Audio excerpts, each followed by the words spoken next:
뉴욕 증시가 지난주 금요일 상승 마감했습니다. 21일 고용 제조업 지표 호조 영향으로 증시가 이틀 연속으로 상승하며 S&P 500은 처음으로 1,800선을 넘어섰고 목요일장 16,000선을 넘어선 다우지수도 다시 한번 사상 최고치를 뛰어넘었습니다. 다우지수는 전날보다 0.34% 상승한 16,064.77의 거래를 마쳤고 S&P 500 지수와 나스닥 지수도 각각 0.5%, 0.57% 상승하며 거래를 마쳤습니다. 유럽 주요 증시는 전반적으로 상승한 가운데 장을 마쳤습니다. 독일 경제 지표가 호조를 보이면서 투자 심리 개선에 힘썼으나 시장에서는 이날 열리는 유로존 재무장관 회의 결과에 대해 관망하는 분위기가 이어졌습니다.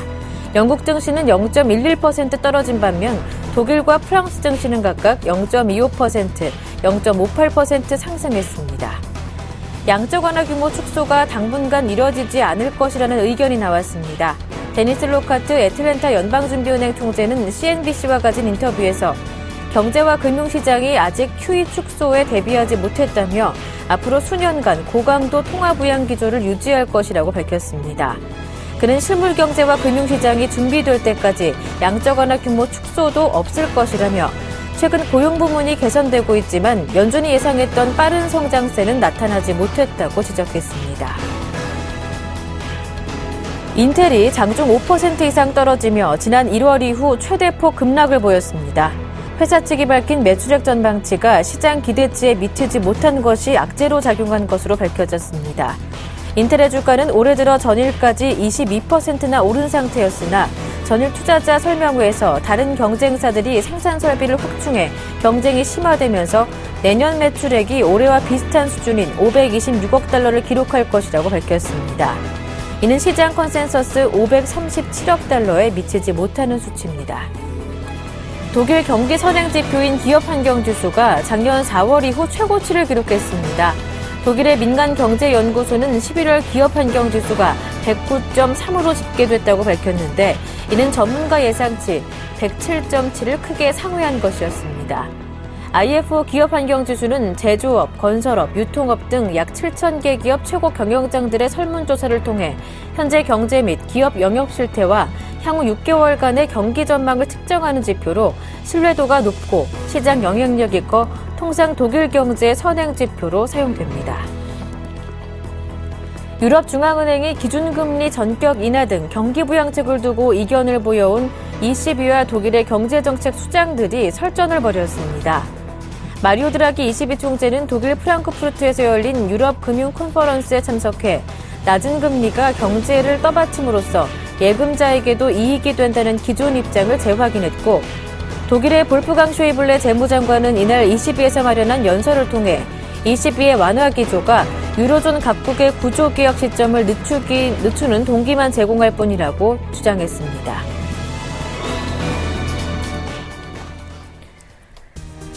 안녕하세요. 굿모닝 대박예감 김보람입니다.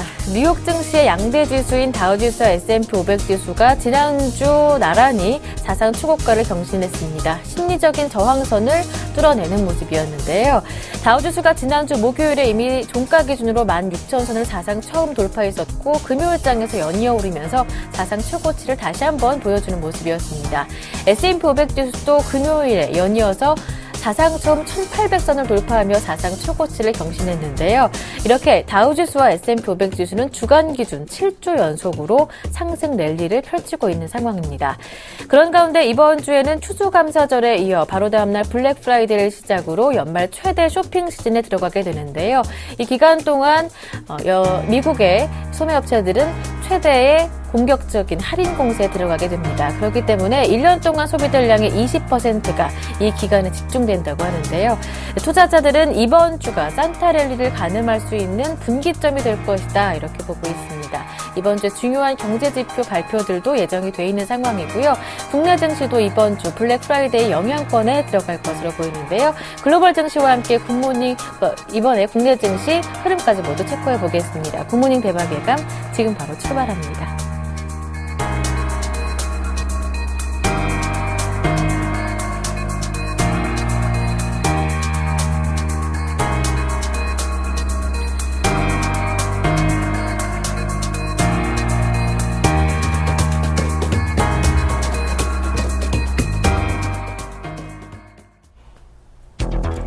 네, 이번 주 미국이 블랙 프라이데이를 기점으로 연말 최대 쇼핑 시즌에 들어가는 가운데 이번 주가 산타랠리를 가늠할 수 있는 분기점이 될 것으로 보입니다.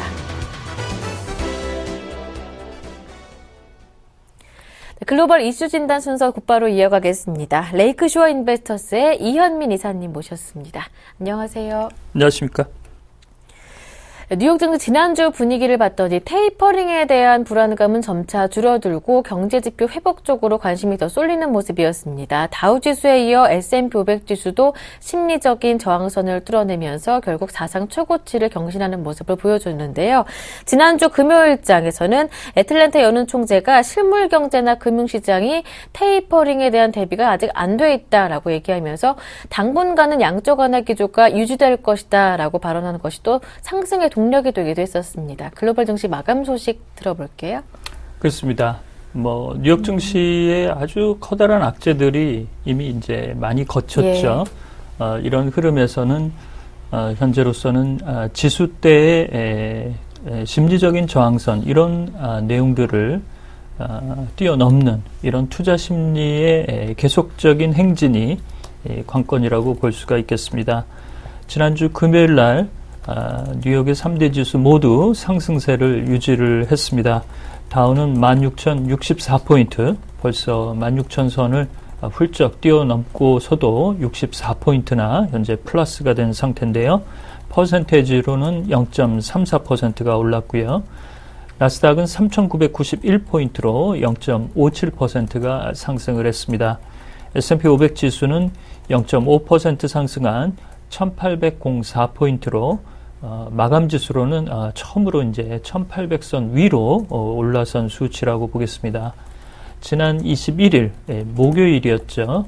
다우 지수가 16,000선 이상으로 종가 기준으로 올라선 이후에 금요일 날 S&P 500 지수도 1800선 저항선으로 여겨졌던 이 지수대를 현재 올라선 흐름이라고 볼 수가 있겠습니다. 지난주 금요일 날 말씀하신 데니스 로카트 연은 총재의 양적 완화 기조 유지 발언 이런 부분도 시장에 긍정적인 영향을 미쳤고요. 특별히 경제지표 발표가 좀 한산했습니다. 이런 가운데 주말에 나온 이란의 핵 협상, 시한부 타결 이런 부분도 투자 심리에 일조를 했다라고 볼 수가 있겠고요. 주가를 조금 더 살펴드리면 미국 내 케이블 업계로서는 2위 업체입니다. 타임 워너에 대해서 컴캐스트와 차터 커뮤니케이션이 같이 공동으로 인수 의사를 밝혔습니다. 이러면서 타임 워너 주가가 9.98%가 오른 132달러 92센트에 마감이 되는 등 M&A 인수 합병 재료에 따른 주가가 크게 올랐고요. 반도체 업계인 인텔은 내년도 매출 전망을 올해와 비슷하게 선정을 함으로써 주가가 좀 하락하는 이런 요인으로 작용이 됐습니다. 지난주 금요일에도 잠깐 말씀을 드렸는데요. 미국의 현재 주식형 펀드의 자금이 연말로 갈수록 계속적으로 6주 연속 플러스 행진을 가져가고 있다는 점, 이런 점도 투자 심리에 조금 더 보탬이 될 수 있는 재료로서 작용이 됐습니다. 현재 상원은행위원회에서 자넷 앨런 이 비준안이 이제 통과가 됐고요. 상원 전체 표결만 현재 남겨놓고 있는 부분입니다. 무난한 통과를 현재 예상을 할 수가 있겠고요. 유럽 증시는 혼조 국면으로 마감이 됐습니다. 영국 지수가 소폭 내려갔는데요. 영국 지수가 0.11%가 하락이 됐지만 독일 닥스 지수는 0.25%가 상승했고 프랑스의 깍구 지수도 0.58%가 상승했습니다. 이탈리아 MIB 지수 소폭 하락했습니다. 0.1% 하락한 이런 수치가 나왔는데요.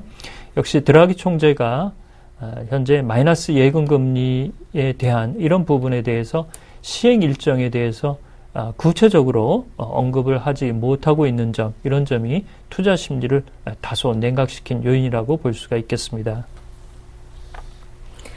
네, 이제 이번 주는 미국 드디어 연말 소비 시즌에 들어가게 됩니다. 말 그대로 블랙 프라이데이는 이번 주 금요일이지만 사실상 추수감사절 목요일 저녁부터 소매업체들은 대대적인 할인 공세에 들어가게 되는데요. 증시는 블랙 프라이데이에는 일단 1시까지만 개장이 되고요. 추수감사절 당일에는 휴장을 하게 되죠. 그렇습니다. 이번 주에 이제 추수감사절이 끼어 있죠. 네. 28일인데요. 28일을 기점으로 미국의 온라인 업계 이런 부분은 벌써 이미 이제 연말 대목에 들어간 상태고요.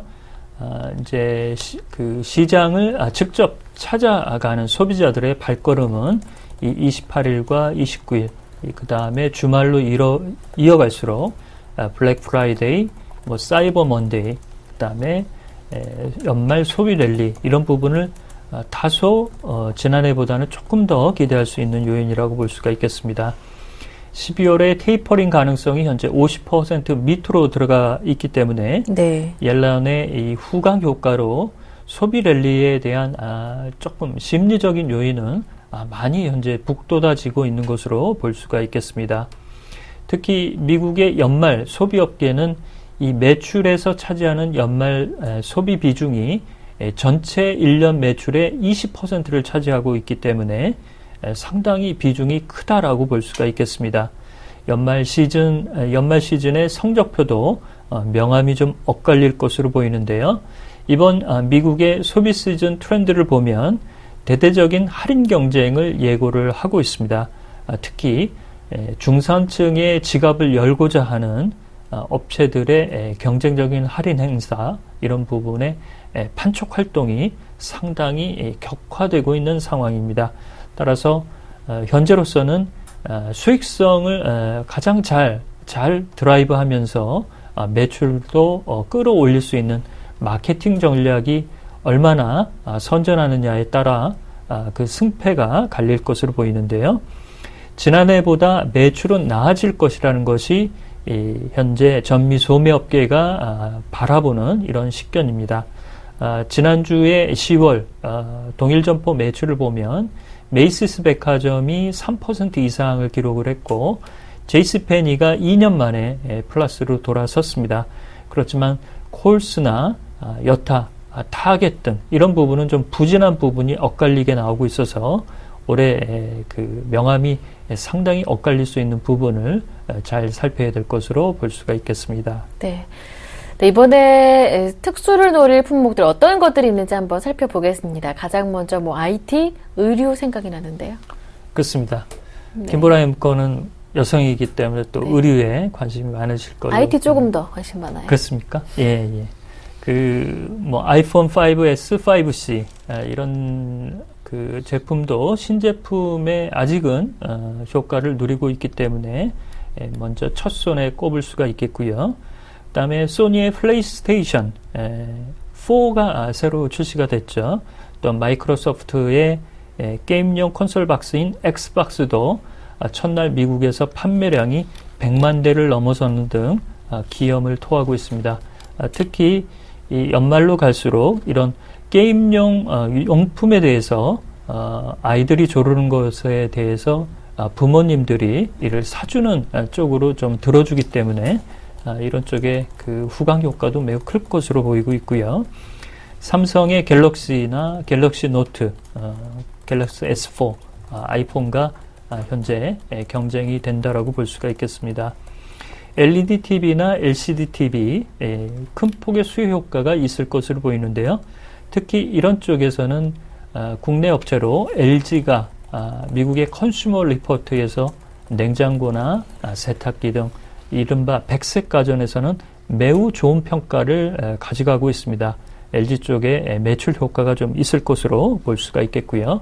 노트북은 다소 매출이 줄어들고 있지만 태블릿 PC 시장은 많이 올라오고 있기 때문에 네. 아이패드나 삼성의 태블릿 PC 이런 점도 좀 기대를 할 수가 있겠습니다.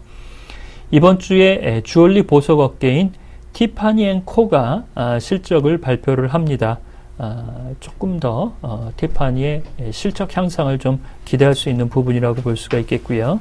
패션 잡화업계인 코츠나 랄프 로렌, 시슬리, 에버크럼비 앤 피치 등도 수요 기대를 상당히 잔뜩 하고 있는 그런 상황입니다. 네. 미국의 연말 소비 시즌에 대해서 자세하게 점검을 해봤습니다. 주말 동안에 또 한 가지 소식이 있었죠. 이란 핵 협상이 10년 만에 타결됐습니다. 이 소식은 우리 경제에도 반가운 소식인데요. 이제 핵 협상 타결로 경제 제재가 완화되면 무엇보다도 국제 유가 안정이 가장 먼저 기대가 됩니다. 그렇습니다. 특히 크루드, 네. 서부 텍사스산 원유도 조금 하향 안정세가 나올 수 있는 공산이 커졌고요. 2003년 이후에 이란의 핵 협상, 어려운 이런 국면이었습니다. 그렇지만 대통령이 이란 핵 협상에 전향적으로 나섬에 따라서 10년 만에 타결을 지었습니다. 지난 주말 제네바에서 5개 유엔 상임이사국과 독일이 함께 머리를 맞댔고요. 막판에 프랑스의 요구가 좀 거센 부분이 있었지만 이를 이란이 수용하면서 이란이 현재의 농축 우라늄을 핵무기 개발에 쓰지 않기로 일단 6개월의 시한부 협상을 마무리 지었습니다. 이것도 상당히 진전이 큰 내용이라고 볼 수가 있겠는데요. 이러면서 이스라엘의 텔아비브 증시가 7일 연속 상승하고 아랍에미레이트의 두바이 증시도 큰 폭의 상승을 가져가는 등 중동 리스크가 많이 줄어들고 있는 상황입니다. 엊그제 지난 주말 석유 가격이죠. WTI 서부 텍사스산 원유 가격은 배럴당 94달러 84센트 0.5%가 내려갔는데요. 이 이란의 핵 협상 타결로 인해서 90달러 지지도 현재 안심하기는 좀 어려운 부분입니다. 이란이 원유 수출을 재개하게 될 경우 매일 약 250만 배럴의 추가 공급량이 생길 것으로 보이는데요. 오페크 산유국 중에 사우디가 생산량을 일부 조절할 것으로 예상을 할 수가 있겠습니다. 그렇지만 전반적으로 이란의 원유 가격이 두바이유 대비해서도 싸게 공급했던 이전의 경험이 있기 때문에 원유 가격은 조금 더 내려갈 것으로 볼 수가 있겠고요. 우리나라로서도 이 감리나 설계, 엔지니어링의 주요 기술을 가지고 있는 대우건설이나 삼성 엔지니어링, 대림건설 등 이란의 수요 모멘텀을 좀 기대할 수가 있겠습니다. 네, 글로벌 이슈 진단 순서 여기에서 마무리하겠습니다. 지금까지 레이크쇼어 인베스터스의 이현민 이사님과 함께했습니다. 고맙습니다.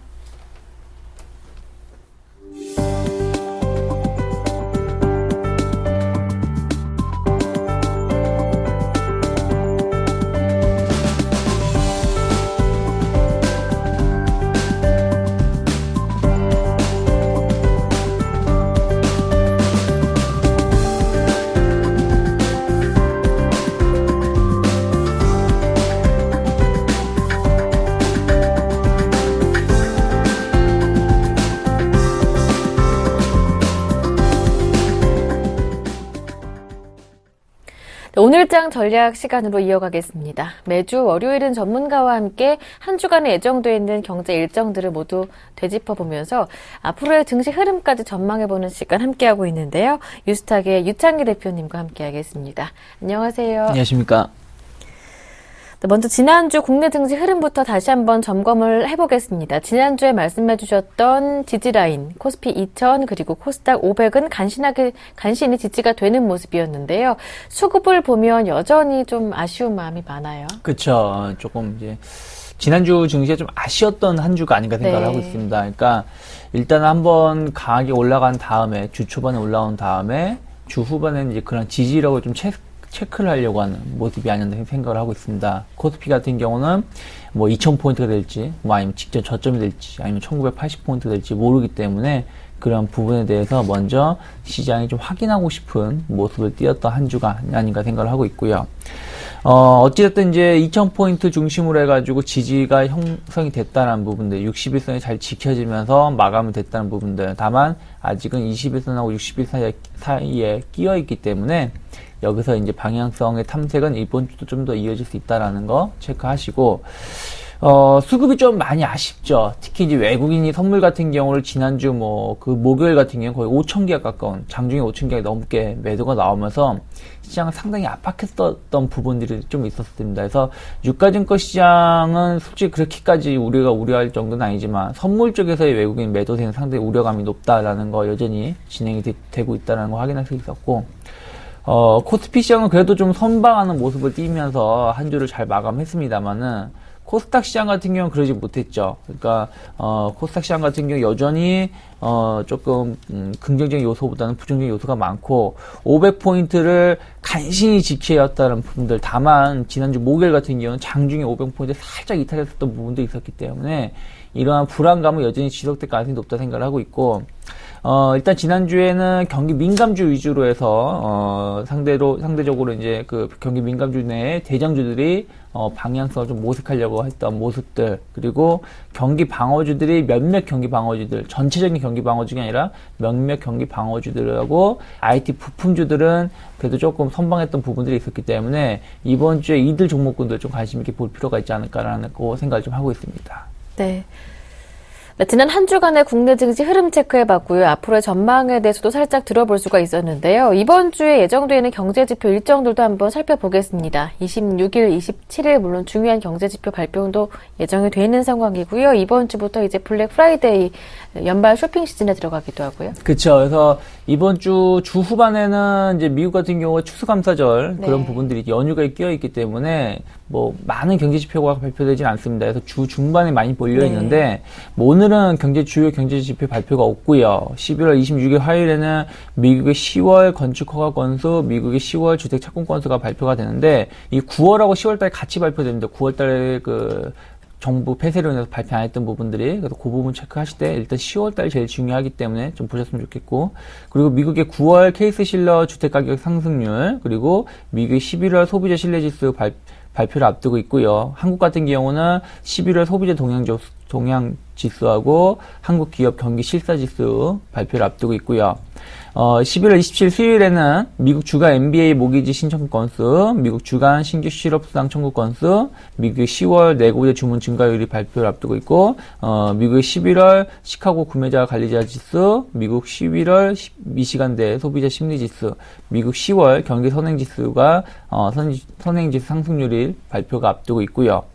11월 28일에는 이제 미국 같은 경우 휴장이고, 일본 같은 경우는 10월 소매 판매 지수, 그리고 한국은 10월 국제수지 잠정치가 발표를 앞두고 있고요.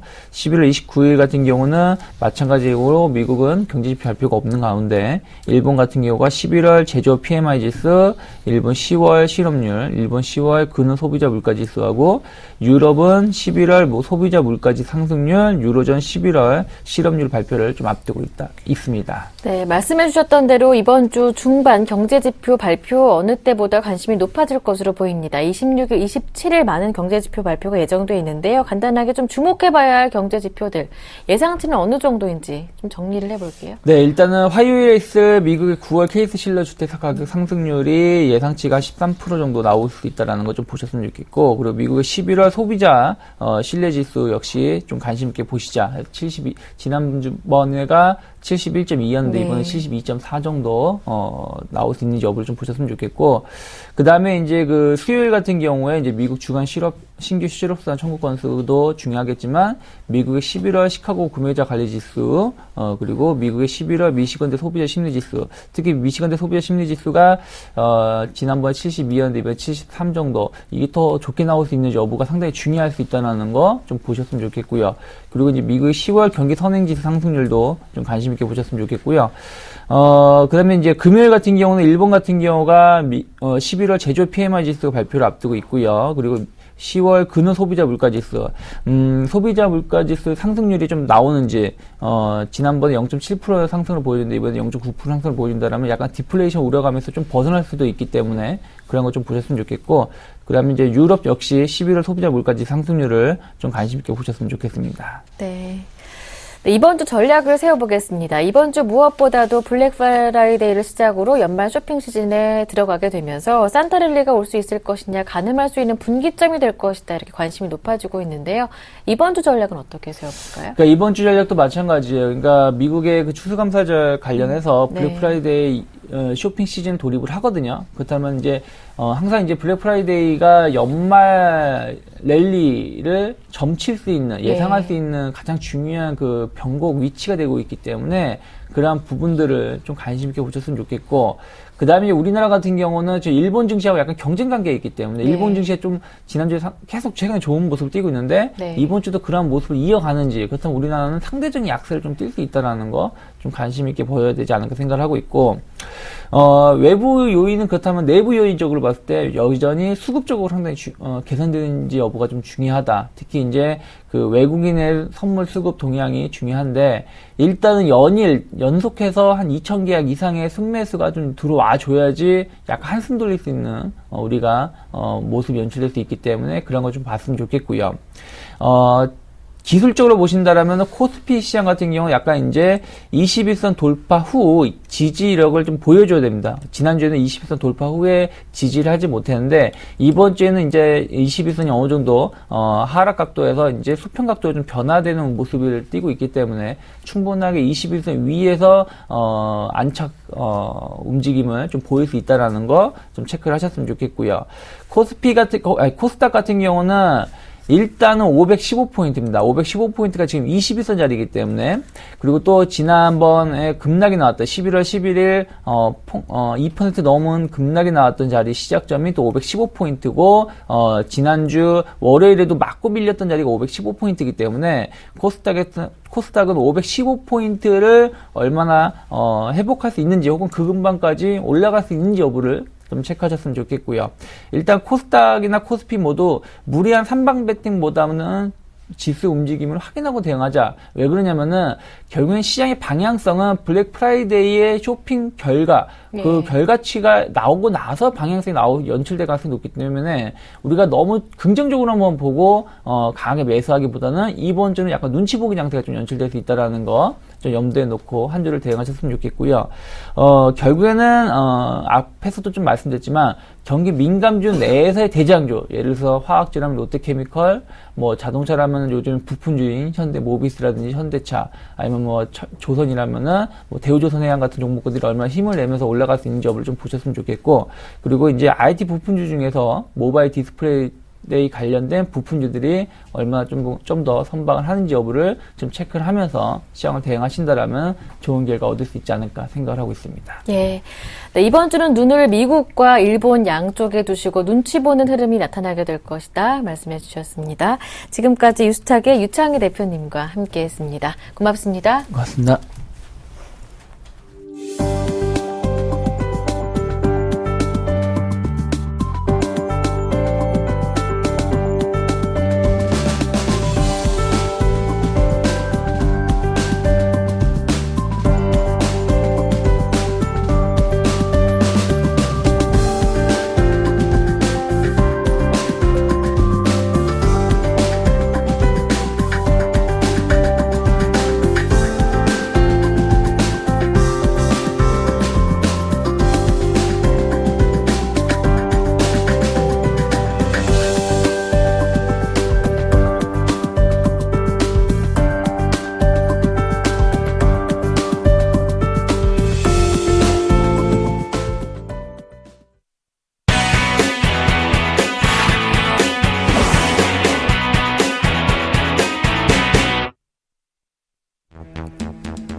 네, 반갑습니다. 이상로의 증시 미스터리입니다. 중국 관련주, 말 그대로 화장품주라든지 아니면 여타의 중국 소비 관련주들이 크게 올라가는 모습들이 나타나고 있습니다. 하지만 여기에서 오스템 임플란트, 바로 중국 관련 수혜 종목이 내려가고 있다는 건 알고 계십니까? 뭐가 그렇게 안 좋길래 주가는 이렇게 내려가고 있는 걸까요? 또한 고령화 수혜라고 했는데 날이 갈수록 많은 할아버지 할머니가 늙고 있는 상황에서 왜 이 주가는 반대로만 움직이고 있을까요? 거기에 대해서 심층적으로 좀 더 알아보도록 하겠습니다. 자, 오스템 임플란트, 일단 임플란트를 만드는 회사구나 라는 부분 우리가 아실 수가 있겠고요. 가장 쉽게 보기 위해서는 치과를 가시면 확실하게 아실 수가 있습니다. 하지만 어떤 이유 때문에 이렇게 주가는 빠지고 있던 것일까요? 실적이 안 좋을까요? 아닙니다. 실적은 상당히 긍정적으로 계속적으로 발표가 되고 있고, 거기에 대해서 시장에 대한 점유율 또한 70%대를 넘는 그런 점유율을 나타내고 있는 게 바로 이 오스템 임플란트라는 거죠. 또한 중국에 대해서 성장 가속도가 지금 더욱더 현저하게 나타나고 있는 그런 모습까지도 나타나고 있습니다. 그러면 어떤 이유일까요? 바로 환율 하락이라는 그런 환손실 부분이 나타나고 있고, 거기에 대해서 스트라우만 다른 여타의 임플란트 회사를 M&A를 하려고 했는데 실패를 했다는 거, 거기에 대해서 주가가 하락하고 있다. 그렇게 좀 더 보시면 좋을 것 같습니다. 왜 중국이랑 밀접한 관계를 가지고 있다고 하면서 왜 환율에 대한 얘기가 이렇게 나오는 것일까요? 그림을 통해서 한번 확인을 해보도록 하겠습니다. 지금 여러 개의 해외 매출에 대한 법인이 나와 있습니다. 거기에 한번 봤을 때 중국뿐만이 아니라 미국에게도 상당한 점유율을 가지고 있는 모습을 우리가 보실 수가 있겠고요. 그래서 유럽과 그리고 미국에서의 어느 정도 하락 자체가 일단은 기반이 되고 난 다음에 그 위에 중국이라는 그런 거대한 나라가 들어오는 부분이구나 라는 부분을 우리가 확인할 필요가 있다는 거죠. 그래서 미국과 중국이 동시적으로 잘 돼야만 오스템 임플란트는 긍정적인 실적이 나타날 수 있겠지만, 중국만이 잘 된다고 하더라도 거기에 대해서는 한쪽에서는 계속적으로 하락 패턴이 나타날 수밖에 없다는 겁니다. 그럼 미국의 이만큼의 점유율을 지금 차지하고 있는 비중 자체가 현재는 발목을 잡고 있겠구나 라는 부분을 우리가 확인을 하실 필요가 있다. 그렇게 좀 말씀을 좀 드릴게요. 하지만 한 가지 우리가 긍정적으로 생각을 할 수 있는 것은 위기 뒤에는 바로 기회라고 했죠. 환손실이 지금 그렇게 크게 일어나고 있다면 거기에 대해서 지금이 바닥권이다 라는 생각을 가질 수가 있다는 거죠. 바로 실적 자체는 아직까지도 긍정적인 실적으로 꾸준히 나오고 있는 상태이기 때문에 이런 분위기를 봤을 때는 지금 환손실에 대한 부분, 환율에 대한 부분은 일시적인 하락 패턴이고, 거기에 대해서 이것만 끝나면 또다시 우리에겐 기회가 오지 않겠나, 그렇게 보는 시각이 좀 더 긍정적이지 않을까, 그렇게 좀 말씀을 좀 드리겠습니다. 현재 지금 오스템 임플란트 같은 경우에 현재 EPS 대비해서 PER을 한번 매겨본다면 지금 한 30배 가까이 나오거든요. 하지만 동종업계였던 피어업계죠. 피어업체 노벨바이오케어 아니면 스트라우만의 2014년 평균 PER 밴드는 23.8배입니다. 그만큼 아직까지도 좀 더 고평가되어 있는 국면이었고, 거기에 대해서 어느 정도 환율적인 부분이 있기 때문에 추가적인 하락이 조금 더 나타나고 난 다음 우리가 거기에서 매수 타이밍을 한번 잡아보셔야 되는 거 아닌가, 그렇게 좀 말씀을 좀 드릴게요. 주가 추이 한번 같이 보도록 하겠습니다. 이런 추세대 같은 경우에는 우리가 월봉을 확인하면서 어느 정도의 저점을 잡는 패턴이 가장 중요할 것 같은데요. 현재 급하게 따라잡으실 필요는 전혀 없습니다. 그리고 현재 자리 같은 경우에는 추가적인 하락이 좀 더 나타날 수 있다는 거죠. 그래서 하단 변곡점을 한번 본다면 우리가 18,000원에서 22,000원까지 넓게 분포를 하고 있는 부분을 보실 수가 있을 거예요. 그러면 이 자리 자체가 상당한 매물벽으로 해당이 될 수 있는 부분이고, 이런 매물벽 자체가 상단에 있는 이런 매물대보다는 하단에 있는 이 지점 자체를 좀 더 지지를 굳건하게 할 확률이 좀 더 높다고 보셔야 되거든요. 그러면 실질적으로 지금 떨어지고 있는 상황에서도 일시적인 반등은 분명히 나타날 수밖에 없습니다. 일시적인 반등이 나타나더라도 이 반등 자체는 상당히 이렇게 짧게 나타날 확률이 높고, 거기에 대해서 추가적인 하락이 이어질 때는 그때는 우리가 좀 더 비중을 크게 해서 들어가셔도 상당히 무방하지 않겠나, 그렇게 좀 말씀을 드리겠습니다. 기업에 대한 근본적인 부분, 바로 실적은 아직까지도 긍정적입니다. 하지만 해외 변수, 이런 부분 자체가 주가의 발목을 잡고 있는 상태이기 때문에 우리가 이런 우상향 패턴은 좀 더 이어지리라고 그렇게 보셔야 될 것 같고요. 다만 시기적인 부분이 아직까지는 안 맞기 때문에 추가적인 하락이 조금 더 나타날 것이다, 그렇게 말씀을 좀 드릴게요. 오스템 임플란트 아직도 상당히 굳건하고 좋은 기업입니다. 거기에 대해서 우리가 끝까지 관심 종목으로 가져가시면 좋은 성과가 나지 않을까, 그렇게 말씀을 드리겠습니다. 금일도 3시 35분에 다시 찾아뵙겠습니다. 고맙습니다.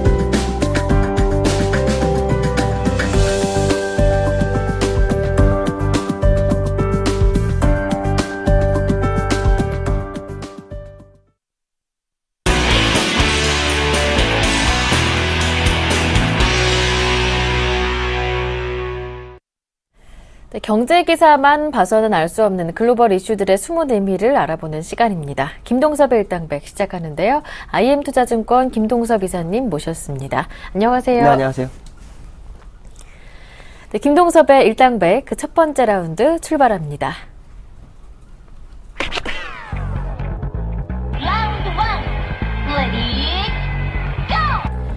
골드만삭스가 내년 S&P 500 지수가 약 10% 하락할 것이라고 전망했습니다. 골드만삭스가 지난주 목요일에 이런 전망을 내놨었고요. 공교롭게도 바로 다음 날인 금요일장에서 S&P 500 지수가 사상 처음 1800선을 찍는 모습이었습니다.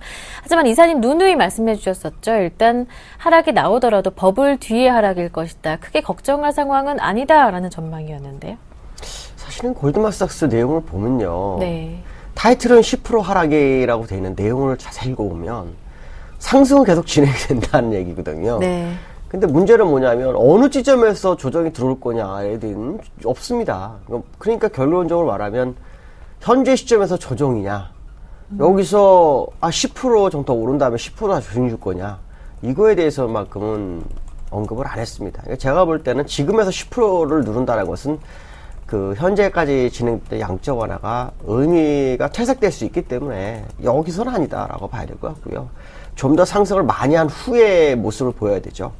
골드만삭스 같은 경우에는 이제 3개월 뒤부터 조정 가능성을 제기했고 12개월 내에 한 10% 정도 가능성을 제기했습니다. 근데 제가 볼 때는 조정은 아직 얘기할 단계가 전혀 아닌 것 같고요. 얼마나 올라갈 것이냐. 그러니까 시장에서 계속 버블이다라는 얘기가 나오면서 주가는 계속 튈 확률을 좀 열어두고 보셔야 될 것 같고, 그 시점에 어느 정도가 됐을 때 조정 가능성을 제기해보는 건 나쁘진 않을 것 같습니다. 그렇지만 아직까지는 조정을 보기에는 너무 이른 시점이다라고 말씀드릴 수 있고요. 지금은 오히려 상승을 좀 즐길 필요성이 있는 그런 상황이죠. 특히 우리나라 같은 경우는 너무나 좀 뒤쳐져 있는데 조만간 이제 아마 거의 대동소이하게 움직일 모습을 나타낼 것이다라고 판단하고 있습니다. 네. 네, 지금은 아직은 조정을 얘기할 때가 아니다. 지금은 얼마나 더 오를 것이냐를 논할 때이다. 이렇게 한마디로 정리를 해주셨고요. 국내 증시도 지금까지 최근에는 뉴욕 증시가 조금 상반되는 모습, 소외되는 모습을 보여줬는데 함께 동반해서 올라가는 추세 나타날 수 있을 것이다. 이렇게 전망해 주셨습니다. 첫 번째 라운드 여기에서 마무리하고요. 이어서 두 번째 라운드 함께합니다.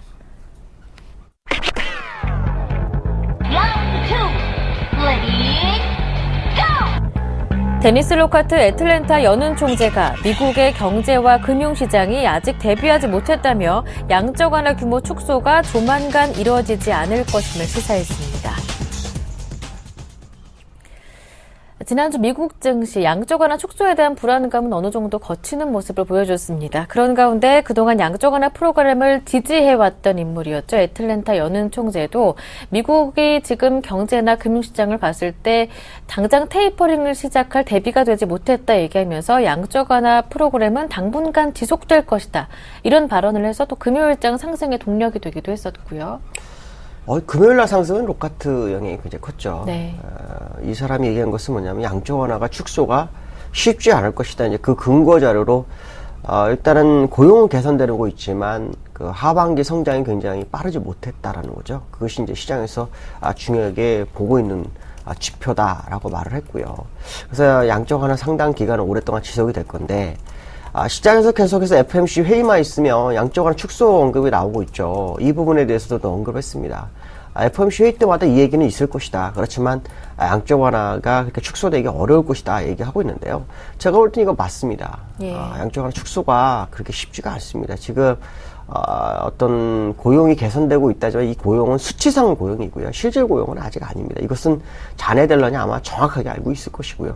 그 다음에 이제 아직도 여전히 미국에는 셧다운 문제가 남아 있습니다. 이런 것들을 본다면은 내년 상반기도 굉장히 어렵다라고 판단하면 상당 기간 지속될 걸 좀 봐야 될 것 같고요. 세 번째로는 자네 델런이 양적 완화 축소를 하기 위해서는 충분한 자의 데이터를 가져야 되는데 그 데이터 중에 하나가 뭐냐면 주가입니다. 주가. 주가가 얼마만큼 높게 있느냐에 따라서 양적완화 축소의 속도나 강도가 달라질 수 있다라는 생각을 한번 해야 될 것 같거든요. 그렇다면 지금 위치에서 자네트 옐런이 양적완화 축소할 만큼의 지수대냐라고 본다면 아마 그렇지 않을 것으로 아마 판단이 되고 있기 때문에 네. 데이스 로카트의 의견은 거의 맞지 않을까라고 판단하고 있습니다. 네, 미국의 하반기 경제 성장 속도가 연준이 애초에 예상했던 만큼 빠른 성장세를 보여주지 못하고 있는 상황이다. 또 내년 상반기에도 양적 완화 축소가 쉽지는 않은 상황이다라는 로카트 총재의 발언에 일단 이사님도 동의하신다라는 의견이십니다. 두 번째 라운드 마무리하고요. 마지막 세 번째 라운드 함께합니다.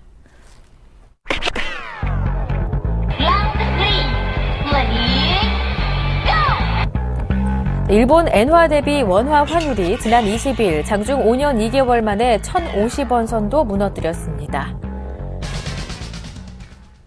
엔저가 추세적인 기조로 자리를 잡고 있는 분위기입니다. BOJ 결과 또 지난주 지금처럼 돈을 더 풀겠다라는 의지를 다시 한번 확인시켜주는 모습이었고요. 이렇게 엔저가 추세적인 기조로 자리를 잡게 된다면 품질 경쟁력도 품질 경쟁력이지만 가격 경쟁력도 만만치가 않은 상황이거든요. 국내 수출주들 타격은 어느 정도로 될지도 걱정입니다. 엔화 약세는 우리나라 기업에 도움이 안 되는 건 사실입니다. 네. 근데 일본 입장으로서는 엔화 약세가 필요합니다. 왜 그러냐면 지금 일본은 지난번 일본 대지진으로 인해서 원자력 발전소가 거의 다 무너졌기 때문에요. 원유를 수입할 수밖에 없습니다. 그 수입량이 굉장히 커지고 있죠. 그러니까 에너지 수입으로 인한 수출의 부진.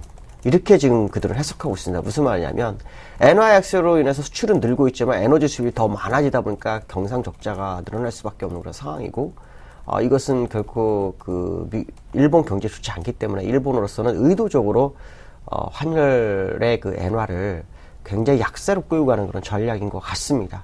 그것이 이제 우리나라에 영향을 주기 시작했죠.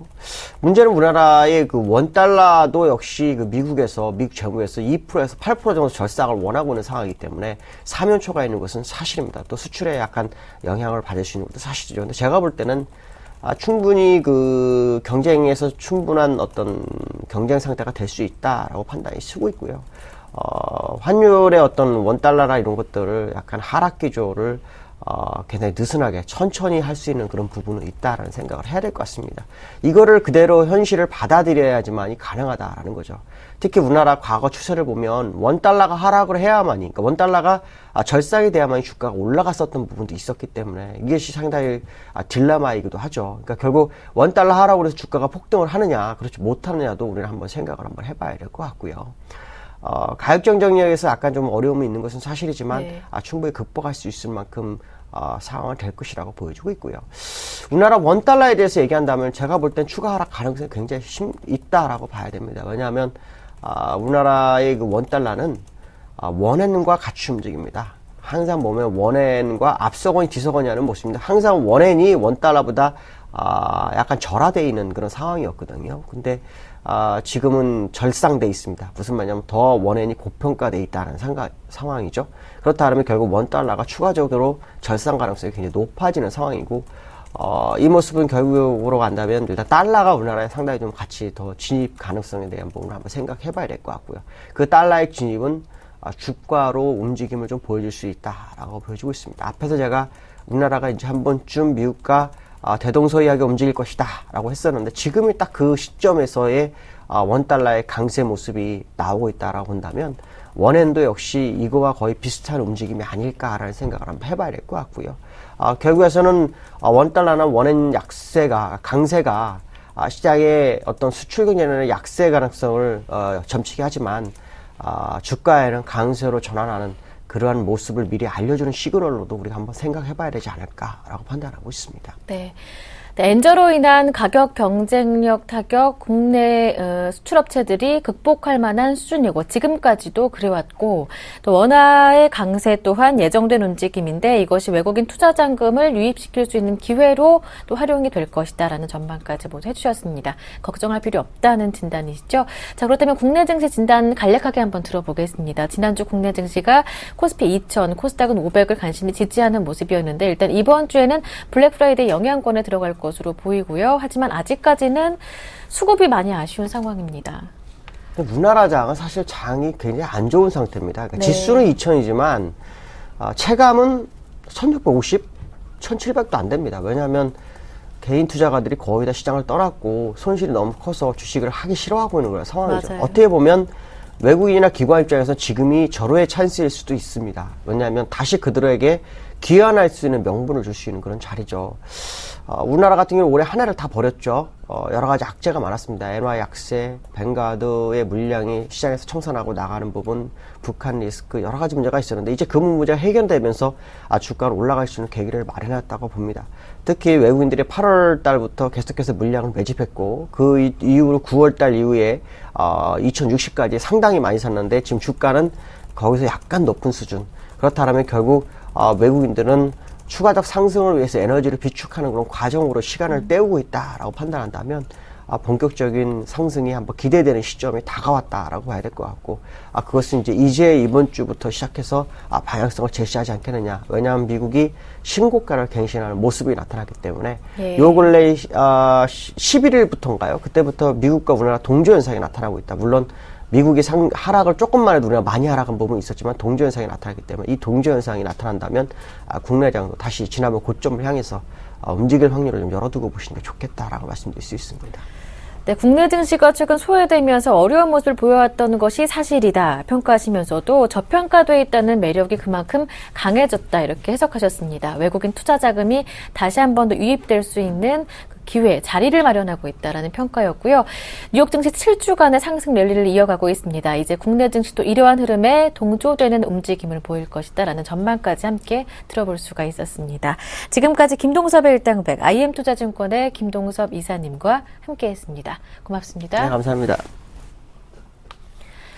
지난주 금요일장에서 다우지수가 16,000을 이미 회복을 했었고요. 또 목요일에 회복한 이후에 금요일장 초고가를 다시 한번 쓰는 모습이었습니다. 금요일장 연이어서 S&P 500 지수도 1,800을 뛰어넘는 모습이었는데요. 오늘 월요일장 흐름도 한번 기대해 보시길 바랍니다. 저는 여기에서 인사드리고요. 내일 아침에 다시 오겠습니다. 고맙습니다.